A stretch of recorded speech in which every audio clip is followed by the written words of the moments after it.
Hey there, so today we have another review, and this is courtesy of Andres, so thank you so much. He sent me a homebrew, so always really flattering and exciting when people send me a homebrew. This is a double dry hopped IPA, 6.3%, brewed with Apollo, Centennial, Simcoe, and Citra. Comes in at 300 IBUs, as he says, but knowing the technology and everything, it's pretty much a guess of getting how much IBU you're going to get in homebrew scale and trying to calculate that. But let's dig into the beer. Beer is gorgeous, really nice and hazy. Looks like one of those just huge haze bombs. Yeah, beer comes in a medium gold color. Nice amount of head being created there. Looks pretty nice. Let's get the aroma on this one. Oh, wow, that's good. Yeah, tropical, mango-y, some orange slices.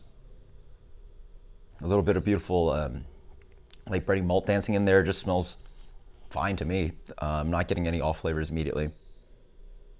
Smells incredible, and underlying you get more of that kind of quote unquote juiciness. Hate using that word. Everybody tries to call everything juicy, but really underlying you're getting, again, this kind of like combination of like orange mango smoothie kind of notes. Maybe some pineapple dancing in there, passion fruit. It just smells delicious. Cheers.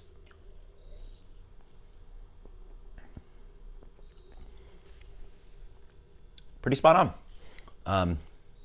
Really relies on the aromatics. It doesn't taste as fruity on the palate, but yeah, this is really good.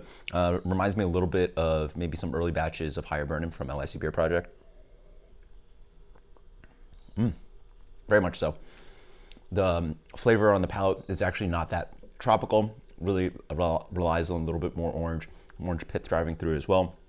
There's this a little bit of like just bitterness on the back end, grassiness. It seems like the hop matter sort of is playing on the palate a little bit. And then it lingers with a little bit more of this bitterness on the aftertaste. So this does attack with some bitterness. It's actually really nice. I'm not the biggest fan of that kind of like thing that's sort of sitting on the tongue on the aftertaste, but hey, a lot of commercial examples of New England style IPA have this issue. This is really nice, yeah.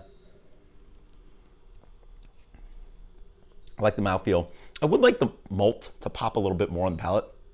And then as I drink more, that kind of aftertaste that I'm talking about, that light kind of astringency is getting a little bit more offensive.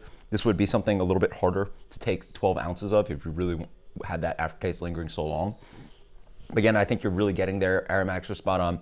Could use a little bit more, just like, I don't know how you do it. It's obviously an art and it's in the aromatics, but maybe it has to play with the malts and the hops a little bit more, where you're accentuating the malt quality a little bit more, boosting up a little bit more sweetness in there.